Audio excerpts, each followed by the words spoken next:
आज गुरुग्राम क्षेत्र की बेटी एचपीएससी की परीक्षा में 78th रैंक लेकर आई हैं। और इस एरिया का गुरुग्राम का एक एरिया है राजेंद्रा पार्क, उसका जो नाम है वो रोशन किया है। रितु बहन हमारे साथ में मौजूद है। तो मैम, बहन, बहुत बहुत स्वागत है आपका और बहुत बहुत बधाई आपको। Thank you so much. तो आप कैसे देखते हैं कि भाई एचपीएससी के जो एग्ज़ाम्स होते हैं उसके कुछ डिटेल्स, कुछ इन्फॉर्मेशन या आपकी जर्नी, पहले तो आपकी जर्नी पर बात करते हैं कि जर्नी आपकी कैसी रही है, क्या पारिवारिक जो माहौल रहा था वो कैसा रहा था? जी, मेरी जर्नी 2018 में स्टार्ट हुई थी। सिविल सर्विसेज के लिए तैयारी मैंने शुरू की थी। मैंने यूपीएससी के लिए स्टार्ट किया था और उसके बाद से मैंने 3 बार यूपीएससी के प्रीलिम्स दिए हैं, बट क्योंकि लैक ऑफ स्ट्रैटेजी और गाइडेंस की वजह से और मेरी प्रॉपर प्लानिंग ना होने की वजह से वो मैं क्लियर नहीं कर पाई। उसके बाद ये एचसीएस आया जो मेरे लिए गोल्डन अपॉर्चुनिटी था और उसके बाद फिर आज ये एग्ज़ाम क्लियर हो गया। पेरेंट्स का सपोर्ट बहुत ज़्यादा था और उसमें मेरा भाई भी इंक्लूड होता है, उसने भी बहुत ज़्यादा सपोर्ट किया। कहीं भी जाना होता था एग्ज़ाम देने के लिए वो साथ जाता था। पेरेंट्स का घर में एक पीसफुल सा माहौल था, कोई प्रेशर नहीं था मुझ पर किसी भी चीज़ का, बस पढ़ाई करनी होती थी और मेरा कोई काम नहीं था। तो भाई आज आप लोगों को बेसिक जो जर्नीज जो होती हैं, अगर कोई बंदा सिविल सर्विसेज की जो तैयारी कर रहा है, एचपीएससी की कर रहा है या यूपीएससी की कर रहा है, तो उसके लिए किस तरह का जो माहौल है, किस तरह का जो एनवायरनमेंट है, वो सारी चीज़ें आज आप लोगों को एक एक बारीकी से बतलाएंगे। रितु बहन से ही पूछेंगे कि उनकी जितनी भी जो जर्नी रही है, जैसा कि बताया कि फैमिली का जो फैमिली पूरा जो सपोर्ट जो था वो इनको मिला है। तो अब कैसे, मतलब लोगों की भ्रांतियां हैं कि भाई कहते हैं लोग कि 18 घंटे पढ़ते हैं, क्या 24-24 घंटे पढ़ना पड़ता है, तो क्या सूटेबल टाइम्स होता है और किस तरह से चीज़ें मैनेज की जाती है? 6 to 8 आवर्स तो पढ़ना होता ही है क्योंकि एग्ज़ाम की डिमांड ही इतनी है, सिलेबस इतना ज़्यादा है, सब कुछ कवर करना होता है। बट तो एक कहीं कहीं ना कहीं जब 24 आवर्स में से ही होते हैं हर किसी के पास, उसमें से बोलते हैं कि 18 घंटे पढ़िए या 16 घंटे पढ़िए, एक अनएक्सेप्टेबल सा या कह लीजिए या अनरियलिस्टिक सा लगता हाँ, है। तो वो ऐसा जी। लगता है। तो उसमें प्रॉपरली शेड्यूल क्या होना चाहिए? एग्ज़ाम से पहले तो मैं भी 10 to 12 आवर्स पढ़ती थी। जब एग्ज़ाम 1 महीना रह जाता था या फिर कुछ हफ्ते रह जाते थे, प्रॉपर मतलब ब्रेक्स होती थी मेरी। 3 घंटे एक बार मैंने पढ़ लिया तो थोड़ा सा 15-20 मिनट्स का ब्रेक ले लिया, फिर 3 घंटे का स्केड्यूल, फिर थोड़ा सा ब्रेक ले लिया। तो ब्रेक्स के साथ साथ 9 to 10 आवर्स तो डेली का होता था और जब एग्ज़ाम आ जाता था तो फिर 10 to 12 पहुँच जाता था। मतलब इतने घंटे पढ़ना होता ही है। बट जो मैटर करता है अंत में वो ये है कि आप कितना क्वालिटी पढ़ाई कर रहे हो एक दिन में। घंटे ना गिनकर अगर हम ये देखें कि हमें क्या पढ़ना है, क्या टारगेट होना चाहिए, तो वो ज़्यादा इम्पोर्टेंट है मेरे हिसाब से। अगर बात की जाए सेल्फ स्टडी की, भाई कुछ लोग होते हैं जो किसी भी चीज़ों को अफोर्ड नहीं कर पाते, उन लोगों के लिए वो किस तरह से, बहुत बड़ा लेवल है, बहुत बड़ा ओहदे पर आप लोग बैठते हैं, तो कई बार इंसान की जो फाइनेंशियल जो कंडीशन है वो ऐसी नहीं होती कि वो बुक्स अफोर्ड कर पाएँ, या किसी इंस्टीट्यूट की जो फीसिस हैं वो भी काफ़ी हैं, वो ना दे पाए, तो वो किस तरह से इन सब चीज़ों को शुरू कर सकते हैं? आजकल तो ऑनलाइन प्रोग्राम्स बहुत ज़्यादा हैं। यूट्यूब पर हम देखें फ्री कोर्सेज चले हुए हैं। बहुत सारे ऐसे इंस्टीट्यूट हैं जो ये समझते हैं कि बच्चा नहीं अफोर्ड कर सकता और बहुत फ्री कोर्सेज चलाते हैं। स्पेशली एग्ज़ाम से पहले तो फ्री ऑफ कॉस्ट बहुत होता है।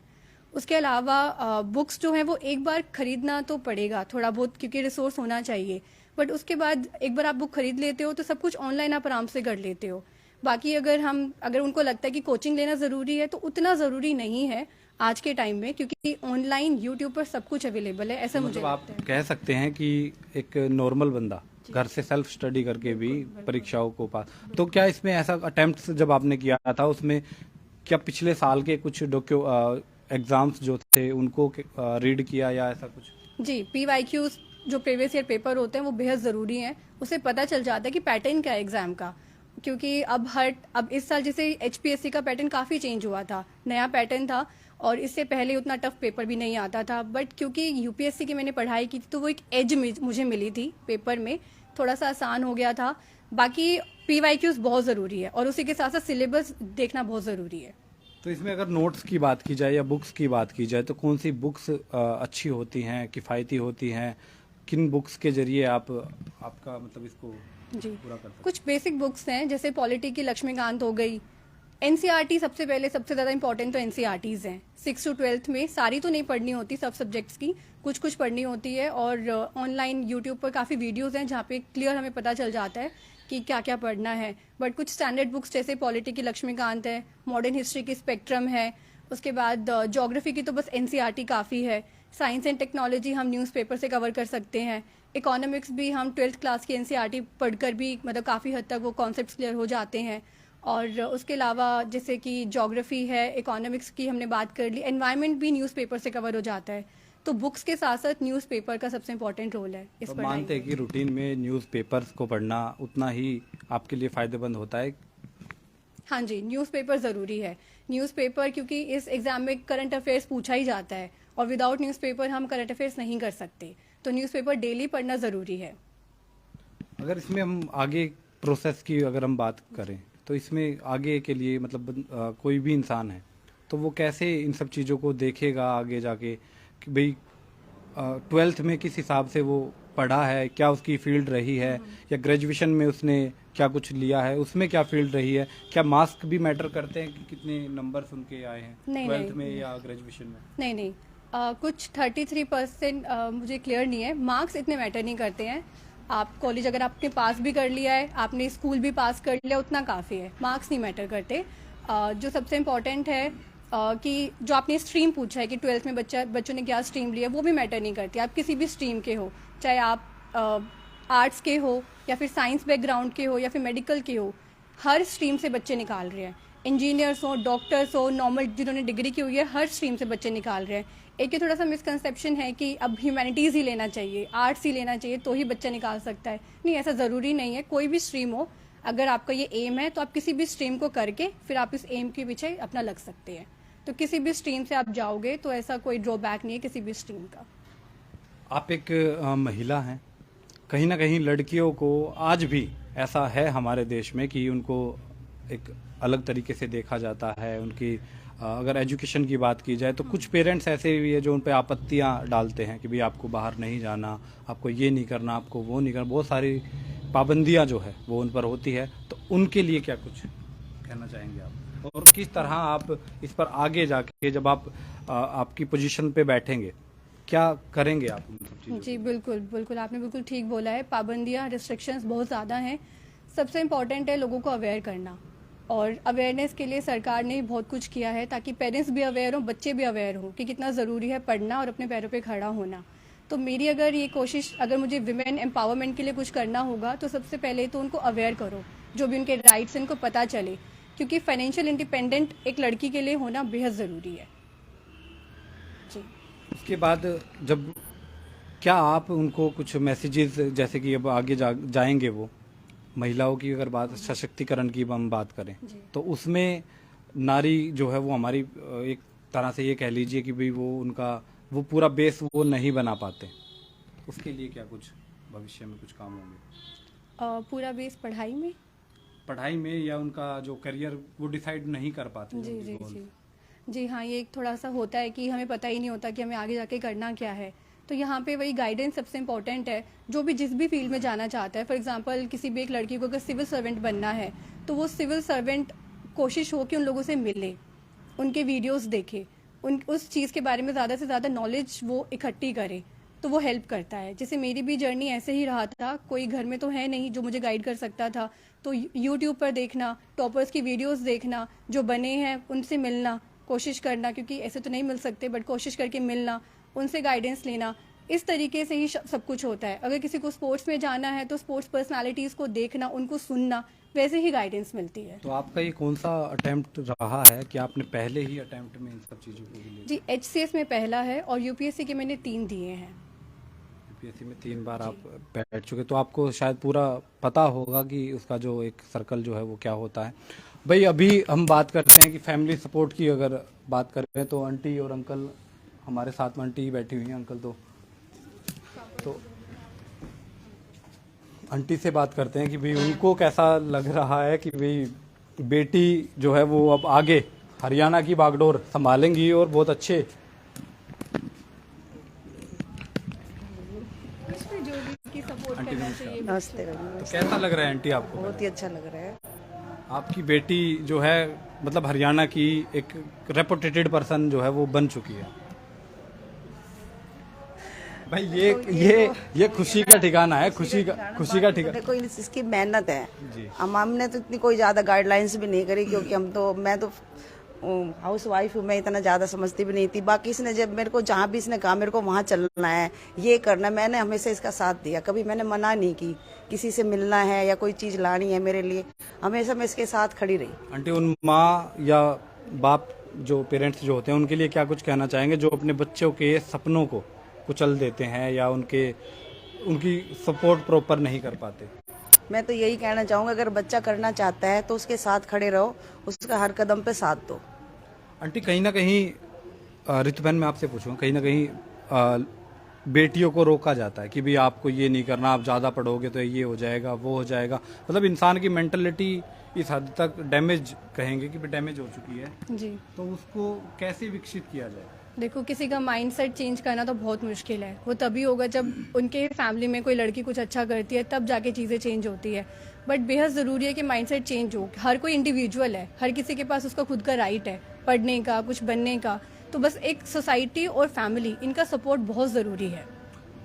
आप पर्सनली तौर पर उन बेटियों को या उन बहनों को, लड़के तो ठीक है वो अपनी हिसाब से ही चलते हैं, लेकिन बहन बेटी जो है हमारी, उनके लिए क्या पर्सनल मैसेज होगा वो जो जिससे वो अपने गोल्स को पूरा कर सकते हैं? अगर कोई पढ़ना चाहता है तो वो पढ़े, और अगर किसी भी फील्ड में जाना चाहता है, अपने सपनों को किसी भी वजह से ना मारे ना। बेहद ज़रूरी है कि वो अपने पैरों पर खड़े हों, लड़कियां आगे बढ़ें। और सरकार इतना सपोर्ट कर रही है, इतनी स्कीम्स उनके लिए ला रही है। स्किल्स की बात करें तो स्किल्स प्रोग्राम सरकार चला रही है, फाइनेंशियल असिस्टेंस उन्हें प्रोवाइड कर रही है। सबसे ज़्यादा ज़रूरी अवेयरनेस है, तो अवेयरनेस प्रोग्राम सरकार चला रही है। तो मेरी भी कोशिश इसी फील्ड में रहेगी कि मैं ज़्यादा से ज़्यादा लोगों को जागरूक कर सकूँ कि जो भी राइट्स हैं, जो भी अपॉर्चुनिटीज़ हैं, वो उन लोगों को मिले। तो बहन, स्टार्टिंग की अगर हम बात करें तो स्टार्टअप से एक बार किस तरह की प्रिपरेशंस के बाद बुक्स के बाद कितना टाइमिंग आपने दिया है, तो एक बार कंफर्म। ये सिविल सर्विसेज का ख्याल तो कॉलेज से था, बट क्योंकि मैंने केमिस्ट्री ऑनर्स किया है तो ज़्यादा वक्त कॉलेज में मिलता नहीं था।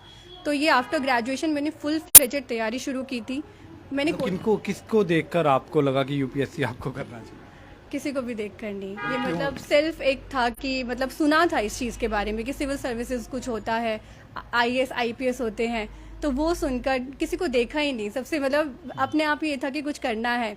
तो बस इस फील्ड में मैं एक बार घुस गई, तो बस उसके बाद कर ही मैं बाहर निकली हूँ। अब मतलब कुछ करना है, कुछ करने के बाद और ये था कि हाँ, सिविल सर्विसेज एक अच्छा करियर ऑप्शन हो सकता है। हमेशा से सोशल सर्विस की तरफ तो था, समाज का देखकर, एम्पैथी। समाज का देखकर तो आप पॉलिटिशियन भी बन सकते जी, बिल्कुल जा सकते हैं, बट वहाँ पे पहुँचना आसान नहीं है। एग्जाम देना आसान है, मेरे ख्याल से वहाँ पर पहुँचना यहाँ से कम है। यहाँ पे ज्यादा मेहनत तो करनी पड़ती है। बट मुझे लगता है ये एक अच्छी फील्ड है। सरकार के साथ तो अभी मिलकर काम करना है, डेवलपमेंटल मशीनरी का पार्ट बनेंगे, ग्राउंड लेवल पर चीज़ों को इम्प्लीमेंट करेंगे, लोगों से मिलेंगे। तो ये बेहद मतलब इस चीज़ का सबसे अच्छी इंपॉर्टेंट बात यही है सिविल सर्विसेज का कि। तो ये रितु बहन हमारे साथ में मौजूद थी। राजेंद्रा पारक की ये बेटी हैं और इनका पैतृक अगर गांव की बात की जाए तो बजघेड़ा गांव के हैं, और एक गांव की बेटी इस तरह से आगे निकल कर आई है। शायद हमारे गोहांड की पहली ये बेटी हैं जिन्होंने ऐसा जो एक अपने सपनों की जो उड़ान जो इन्होंने भरनी चाही थी उस पर ये पहुँचे हैं। तो आप लोग जितनी भी हमारी बहनें हैं वो भी अडिग रहिए, और साथ ही साथ आपसे अपील यही है कि आप अपने जो उनके जो हौसले जो हैं उसको किसी भी हाल में वो कम ना होने दें। बिल्कुल अपने सपनों को किसी भी वजह से, किसी भी इंसान की वजह से ना छोड़े, क्योंकि एक सपने ही है जो जीने पे मजबूर करते हैं। अच्छा, अगर बात करें तो वो अपने माइंड को, जैसे कि पढ़ना मुश्किल हो जाता है भाई, कंटिन्यू पढ़ने का कोई मेथड नहीं है, कोई फॉर्मूला ऐसा नहीं है। आपने कैसे अपने माइंड को प्रिपेयर किया कि भी 6 घंटे या 8 घंटे आप पढ़ सकते हैं? जी, शुरू में तो मुश्किल था क्योंकि किसी को भी आदत नहीं होती है इतना पढ़ना स्कूल कॉलेज के बाद। बट मैंने लाइब्रेरी ज्वाइन कर लिया था, तो वहाँ पर सब पढ़ते थे तो खुद पढ़ने का मन करता था, और एग्जाम से पहले तो खुद ही अपने आप मोटिवेशन आ जाती थी कि करना है किसी तो भी इसमें हालत आप में। मानते कि कहीं ना कहीं हमारे जो आसपास का जो दायरा है, सर्कल है, तो वो कहीं ना कहीं आपको जिम्मेदार लगता है? फ्रेंड सर्कल भाई आपके अच्छे के लिए भी और बुरे के लिए भी? जी होता है, बट मेरा तो इतना फ्रेंड सर्कल है ही नहीं, मेरी ज़्यादा सोशल लाइफ है ही नहीं। तो फ्रेंड्स का इतना कुछ कंट्रीब्यूशन तो नहीं था किसी भी चीज़ में, बट जी जी। तो मानते हैं सोशल मीडिया कहीं ना कहीं इफेक्टिव होता है या नहीं होता? वो तो हमारे ऊपर डिपेंड करता है हम कैसे यूज़ कर रहे हैं। अगर हम चाहें तो उसको इफेक्टिवली यूज़ भी कर सकते हैं, नहीं तो अपना टाइम वेस्ट भी कर सकते हैं। मैं थोड़ा, जब मेरे एग्जाम पास आते थे तो मैं बिल्कुल अवॉइड करती थी सोशल मीडिया यूज़ करना। मैं आईडीज़ वगैरह सब डीएक्टिवेट कर देती थी, और ज़रूरी भी है क्योंकि एक बार आप बैठ जाओ तो टाइम बहुत वेस्ट हो जाता था सोशल मीडिया पर। तो मतलब सोशल मीडिया आप पे खुद डिपेंड करता है कि आप कैसे यूज़ करना चाहते हो। तो भाई सोशल मीडिया, एक बार और मैं बहन, एक बार नोट्स और बुक्स एक बार वो प्लीज आप बताइए। जी जी। बेसिक बुक्स तो मुझे लगता है जो भी इस एग्ज़ाम की तैयारी कर रहा है वो बच्चे जानते ही होंगे, बट फिर भी पॉलिटी के लिए लक्ष्मीकांत मैंने पढ़ी थी। इकोनॉमिक्स के लिए बेसिकली हम आपकी बुक्स की बात जी करें जी जिनको जी, पढ़कर हाँ आपकी जी जो रैंक जी जी जी। जो मैंने पढ़ी है बिल्कुल। ज्योग्राफी के लिए 11th-12th की एनसीईआरटीज सफिशिएंट है। हिस्ट्री के लिए मैंने तमिलनाडु की बुक आती है एंशियंट और मेडिवल के लिए, और मॉडर्न के लिए आती है स्पेक्ट्रम। उसके बाद ज्योग्राफी के लिए मैंने बता दिया। साइंस और टेक्नोलॉजी के लिए बेसिक एनसीईआरटीज होती है 9th और 10th क्लास की, वो काफ़ी है।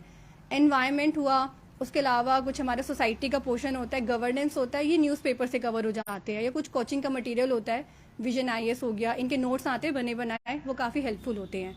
इसके साथ साथ न्यूज़पेपर और टेस्ट वगैरह जो होते थे वो सॉल्व करना, पिछले साल के पेपर्स को सॉल्व करना, ये ज़्यादा इंपॉर्टेंट है। तो आपकी फील्ड क्या रही थी इसमें, इंग्लिश या हिंदी? जी जी, इंग्लिश मीडियम था। तो क्या हिंदी को पढ़ना मुश्किल है या इंग्लिश को पढ़ना आसान है? मेरी इंग्लिश में ही सब कुछ हुआ है इंग्लिश मीडियम में, तो इंग्लिश आसान मतलब मुश्किल नहीं था, लेकिन हिंदी का पेपर था इसमें, एक पूरा 100 मार्क्स का पेपर था हरियाणा में। थोड़ी सी मुश्किल आई थी क्योंकि स्कूल के टाइम पे पढ़ा था हिंदी को, लेकिन अब इतना तो है नहीं कि मैं हिंदी से पीछे हो चुकी हूँ, तो इतना भी मुश्किल नहीं था। तो पेपर मैंने दिया, मार्क्स अभी आए नहीं है तो पता चल जाएगा कितने मार्क्स आए हैं मेरे। बाकी कुछ मुश्किल नहीं है, बच्चा हिंदी वाला इंग्लिश भी कर सकता है और इंग्लिश वाला हिंदी भी कर सकता है। तो भी आपने कुछ सोचा या कि भी कहाँ पे आप पोस्टेड होंगे, या कहाँ पे कुछ हरियाणा के किन जिलों को आप सुधारने का काम करेंगे? जी, इस बारे में नहीं सोचा, ये तो सरकार बताएगी कहाँ पे वो मुझे भेजेंगे, बट जहाँ भी भेजेंगे मेरी कोशिश यही रहेगी कि मैं अच्छे से काम करूँ, पूरी जिम्मेदारी और ईमानदारी के साथ। तो भाई पूरी ईमानदारी के साथ आप लोगों को एक नई लीडर नहीं, माफ कीजिएगा, अधिकारी आप लोगों को मिलने वाली है। तो भाई का भी योगदान बहुत रहा है। अच्छा भाई भी नीचे जा चुका है। तो कहीं ना कहीं फैमिली का जो रोल रहता है वो बहुत रहता है। आप लोग ध्यान जरूर दीजिएगा, अगर आपके बच्चों के कुछ सपने हैं तो उन सपनों का काम आपकी जिम्मेदारी बनती है कि उनको किस राह पर, किस मार्ग पर, क्या मैं मतलब देखो, माँ बाप का धैर्य और बच्चों की मेहनत, बस ये दो चीजें चाहिए।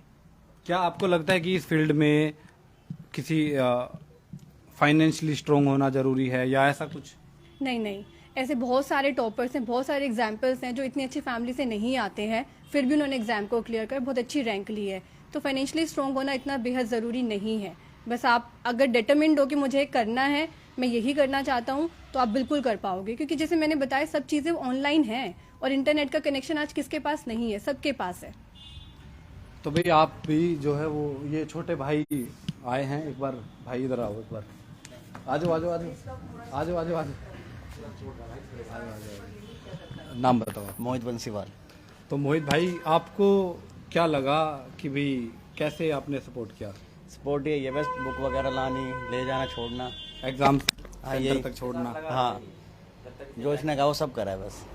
तो मतलब अब तो आप भी मतलब कहाँ पे पोस्टेड होंगे, फिर भी आप जाओगे साथ में? नहीं, मम्मी चली जाएगी, बाकी हम भी देखेंगे। हमें तो तो भाई रहना पड़ेगा। तो आपको लगता है कि भी फैमिली सपोर्ट होना जरूरी है? जरूरी है। आपने कितनी मेहनत की है? पढ़ाई बहन ने की है, आपकी कितनी मेहनत इसमें? सारी है मेरी पढ़ाई। आप भी पढ़ते थे? नहीं। पढ़ाई छोड़ के भाई, पढ़ाई छोड़ के सारी की सारी जो भागा दौड़ी की जो मेहनत थी कि बहन को के लिए जो सेंटर पहुंच जाना, कभी मैं लेट नहीं हुई किसी भी सेंटर में, किसी भी सेंटर में लेट ही नहीं कभी हुई? नहीं लेट हुई, मैं हमेशा टाइम पे पहुंचती थी। पंचकुला 5 दिन रहना पड़ा था मेंस के लिए, तो 5 दिन मेरे साथ ही था, मम्मी भी साथ ही थी, हम साथ ही थे। मतलब तो पूरी जर्नी में मम्मी पापा का और भाई का तो बहुत सपोर्ट था। हम साथ साथ वाली जो मूवी है वो कहीं ना कहीं सही सूट होती है। बिल्कुल। तो अच्छा, एक और चीज, क्या पढ़ाई के साथ साथ आपकी कुछ हॉबीज भी रही होंगी कुछ? जी, डांस करना और पेंटिंग करना, ये दोनों चीज़ें बहुत पसंद है मुझे। तो डांस मतलब डांस मतलब बचपन से ही पसंद है, तो सीखा भी था, ऑनलाइन सीख लिया थोड़ा बहुत, कभी भी जाकर सीख लिया, बट पेंटिंग तो मुझे ज़्यादा पसंद है। पेंटिंग्स में कुछ है अभी फिलहाल है आपके पास कुछ पेंटिंग्स? आपको आज इतनी प्रतिभा है, इतना टैलेंट जो है वो कूट कूट कर भरा हुआ है कि भी पेंटिंग्स। और अच्छा, मैंने सुना है कि भी इंटरव्यू में जब पूछते हैं कि भी आपकी हॉबीज क्या क्या है, तो वो कोई कहते हैं कि भी बुक्स रीडिंग या ये वो, तो उनके कुछ ना कुछ क्वेश्चंस वो पूछ लेते हैं, या कौन सी आपकी बुक्स या राइटर फेवरेट है। तो आपने जैसे डांस बताया तो आपको मैंने बोला बताया, बट मेरा रियल इंटरव्यू तो बहुत अलग था। उन्होंने ना मुझसे पूछा, मतलब एक होता है कि आप बैठे तो पूछते कि अपने बारे में कुछ बताओ, उन्होंने ऐसा कुछ नहीं पूछा। उन्होंने सीधा पूछा क्या ग्रेजुएशन की है, आगे क्यों नहीं पढ़ाई की, अगर ये नहीं बने तो क्या बनना चाहोगे। मतलब मेरी हॉबीज नहीं पूछी। बाकी मैंने प्रिपेयर किया था कि अगर डांस से कुछ पूछते हैं तो क्या मैं बोलूंगी, पेंटिंग से कुछ पूछते तो क्या मैं बोलूंगी। चलिए आप बताइए कि डांस से अगर पूछते तो क्या बताते हैं? जी जी इसको टाइम मिलता ये इसमें लग जाती थी, दिन में 4 बनाना। जी जी, मतलब वो अगर ये पूछते थे कि किस किस क्लासिकल डांस कितने होते हैं, तो 8 क्लासिकल डांस होते हैं। इंडियन डांस और वेस्टर्न डांस में क्या फ़र्क होता है। उसके बाद फेवरेट कोरियोग्राफर पूछ सकते थे, इंडिया में डांस कैसे आया, ये सारी चीज़ें मैंने तैयार की थी। तो भाई ऐसा मतलब नहीं है कि बहन से नहीं पूछा, क्या वो आपसे भी नहीं पूछेंगे? तो आप लोग आपकी जो तैयारी है वो कीजिए। और ये कुछ पेंटिंग्स आपको दिखलाएंगे, ये देखिए कितनी इनको तो वो एग्जीबिशन करा सकते हैं ना इनका तो। सारी पेंटिंग से यहाँ। अच्छा, ये स्केच भी आप ही का है? नहीं नहीं नहीं, ये तो नहीं ये है, ये है। अच्छा, ये वाला जो स्केच है, ये ऐसे मतलब देख कर बनाया था। नहीं मतलब बनाया तो आप ही ने है ना? हाँ जी हाँ जी, बनाया मैंने है, बट देख ये है। अच्छा, ये कौन है वैसे? ये भी मतलब देखकर मेरा कोई रेफरेंस जो, हाँ ऐसे कोई नहीं है, मतलब आई थिंक कोई बाहर के ही कोई हैं ये। तो भाई ये देख लीजिए, अगर कोई हो तो बताइएगा, उनको कोरियर कराएंगे।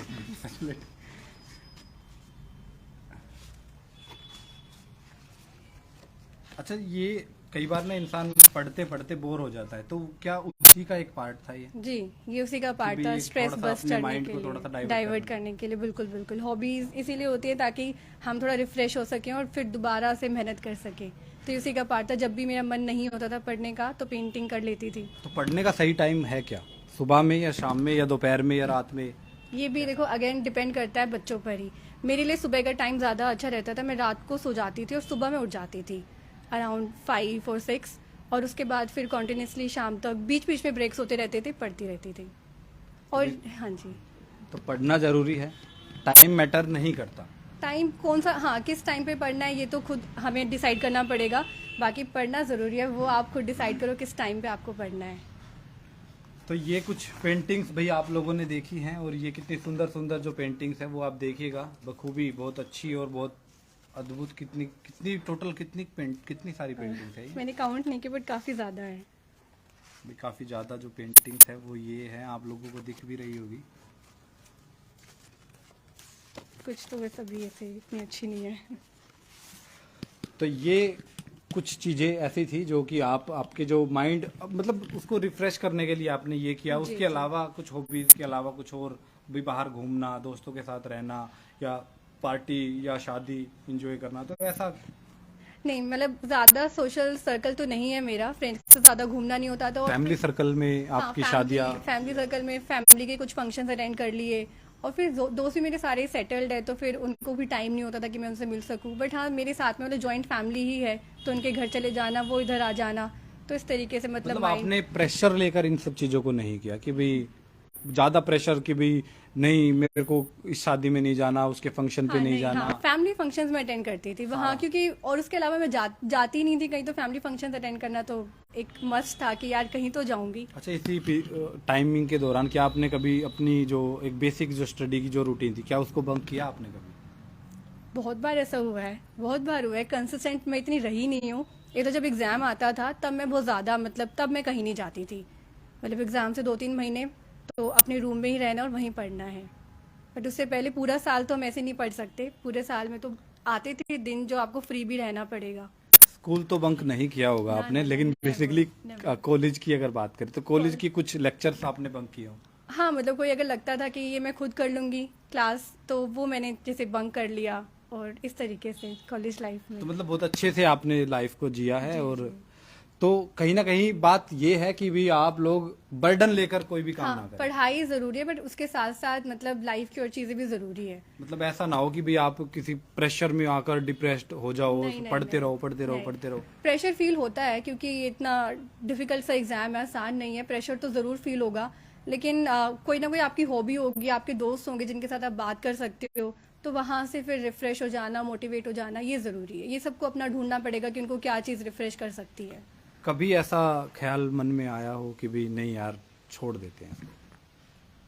जी, बहुत बार आया था। एग्जाम जब तक क्लियर नहीं होता तब तक ये ख्याल आते ही हैं कि काश कुछ और कर लिया होता। लेकिन था कि इंटरनल मोटिवेशन 2 दिन रोकर तीसरे दिन यही होता था कि नहीं, यही पढ़ना है, यही करना है।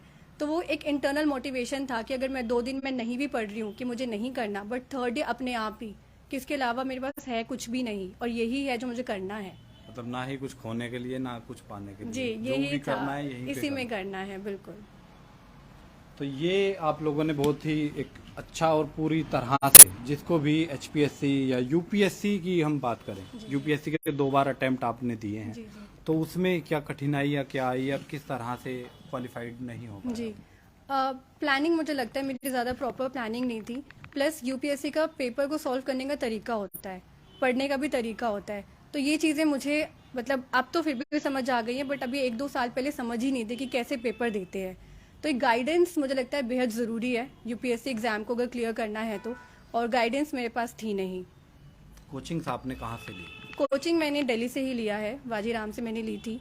10 मंथ्स की कोचिंग थी। सेल्फ कोचिंग ने हेल्प किया। डाउन रहा या मैं 5 महीने में रही थी दिल्ली में, उसके बाद फिर मैंने अप डाउन किया था।